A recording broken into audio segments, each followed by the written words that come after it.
I'm Terrell Thomas. I'm Cregg Armstrong. And on today's edition of These Urban Times Present Sideline Stories, we'll be diving deep into the Atlanta Falcons Week 1 and their upcoming Week 2 matchup, which we'll get into in a moment.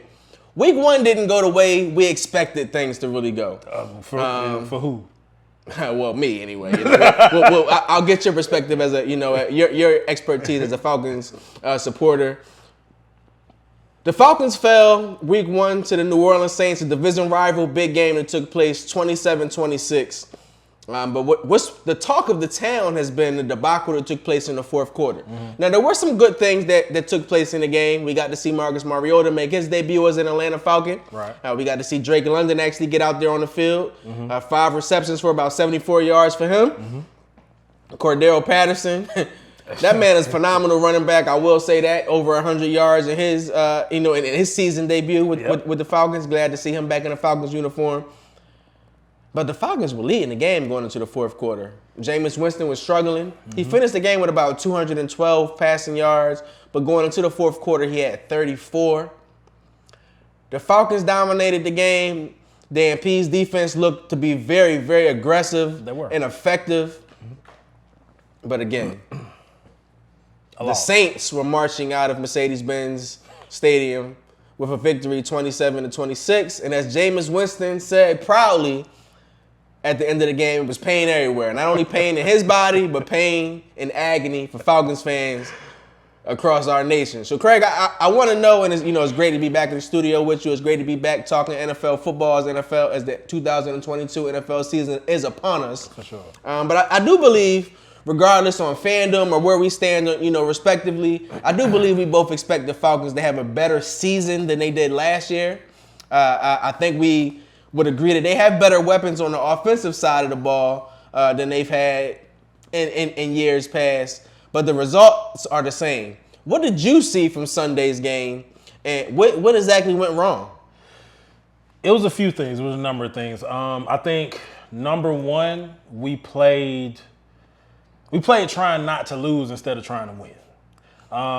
Like you said, Jameis Winston had less than 50 yards passing going into the fourth quarter. Dean Pease called a hell of a game for 75% of the game.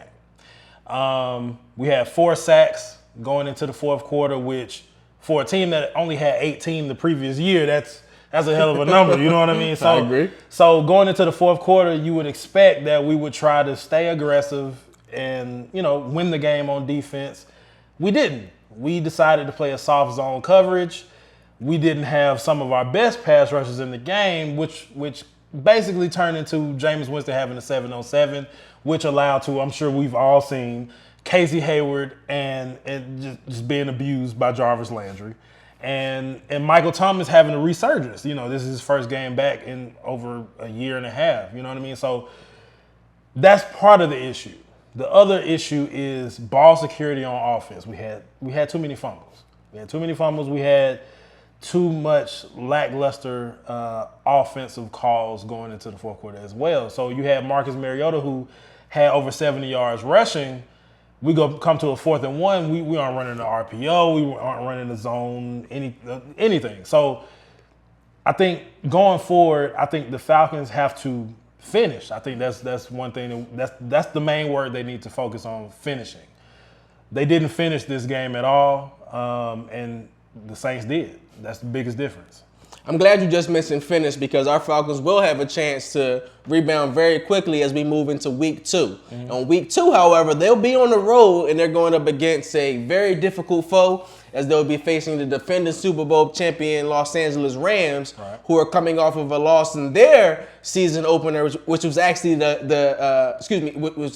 the entire season opener that took place on Thursday night, as you mentioned, against the Buffalo Bills and Josh Allen. Josh Allen looked phenomenal. We'll talk about him later on down the line throughout the season. But the Rams are hungry. They're very disappointed. We know all that took place with Matthew Stafford throughout the offseason, with him having elbow surgery. He says it's fine. Didn't see major limitations in him during that first game, but the Rams did look sloppy. Of course, we talked when we were doing our notes pregame about my love for Florida State and Jalen Ramsey. He hasn't looked the same. My boy got since the Super Bowl. We don't know if he's out of coverage, if the safety's out of coverage, somehow, some way, whatever the case may be, it's not looking good there. Right. What are your expectations for our Falcons going into this Week 2 matchup, again, against the Super Bowl champion Los Angeles Rams? Well, it comes down to a few things. Are you going to be able to block Aaron Donald? That's number one. And I think that should be number one on any team that plays the Rams this year. Also, Jalen Ramsey, are they going to move him? Is he going to travel? Is he going to be just on one side of the field? I guess we'll leave that up to Raheem Morris, not us. But I expect us to be competitive in this game, but I also expect the Rams to be hungry. Like you said, I expect them to have made their adjustments to combat us. You know what I mean? So I need Kyle Pitts to have more than 2 catches this game. 2 catches, 19 yards, and that's not gonna work. Not acceptable. They did target him 7 times, but I need him to have more than 2 catches in this game because him and Drake London, Drake London, and Patterson.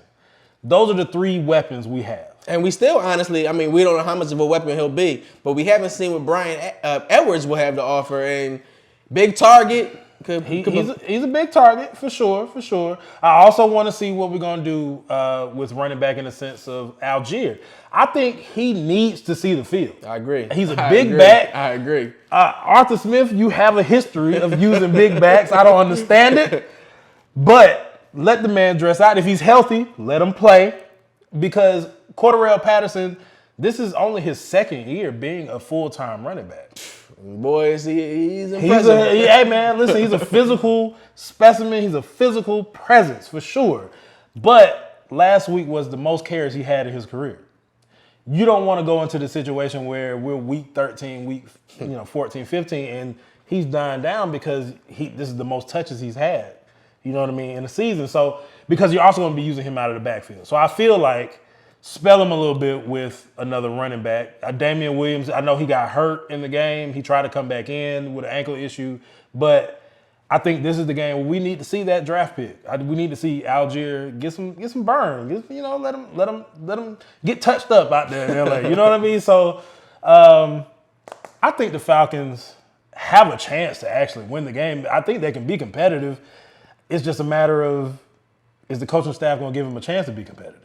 So give me this here right then. I want you to give me your final score, and we're going to add something new this season also to our football predictions as well. Okay. Give me your fantasy football player of the game. Ooh. Okay. All right. Final score, I'm going to go 27. I'm going to go 27-20 Rams. Fantasy player. Damn sure ain't gonna be Cam Akers after they did him last week. I'm gonna go Kyle Pitts. I think Kyle Pitts is gonna have a big game this week. I think they're going to try to focus on him a little bit more. The Rams, their safeties aren't world beaters, so I feel like they'll try to focus on that part of the field and try to stay away from Jalen Ramsey on the outside. So I think I'm gonna go with Kyle Pitts. After seeing Week 1's Rams matchup against Buffalo, my faith in that Rams defense is a little flaky. I think the Rams will pick up a win, but I think the Falcons are going to be very competitive. They miss Von Miller. Oh, they do, and that was very obvious in that game. Very obvious in that game. I'm gonna go with the Rams, although I would love to see our Falcons get a win in this game. I'm gonna go with the Rams, not too far from you. I'm gonna go something like 31-20. Ooh. I'm going to go 31-23. I'm going to say that the Falcons do get a few touchdowns. I'm going to go with Marcus Mariota as the fantasy player of the game. Just that dual threat option. He did impress me, although he wasn't able to pick up the win, of course, as you mentioned. A strong game rushing the ball. 215 yards passing. Not a lot, but I agree. I think he'll get Kyle Pitts the ball a lot more. I think Drake London in his second game be more effective also. So, again, I'm going to go with the Rams, but I'm going to go 21-23, and I'm going to go with Marcus Mariota as my fantasy player of the game. Make sure you stay tuned to everything we have going on here at These Urban Times. Once again, I'm Terrell Thomas. You can check me out at Eldorado 2452. Mr. Armstrong, how can they check you out, sir? You can check me out at Chevelle Cruz on all social media platforms. That's ChevelleCruz. CRUZ. Let us know your predictions, and who do you think will be the fantasy player of the game? Stay tuned for a lot more here at These Urban Times.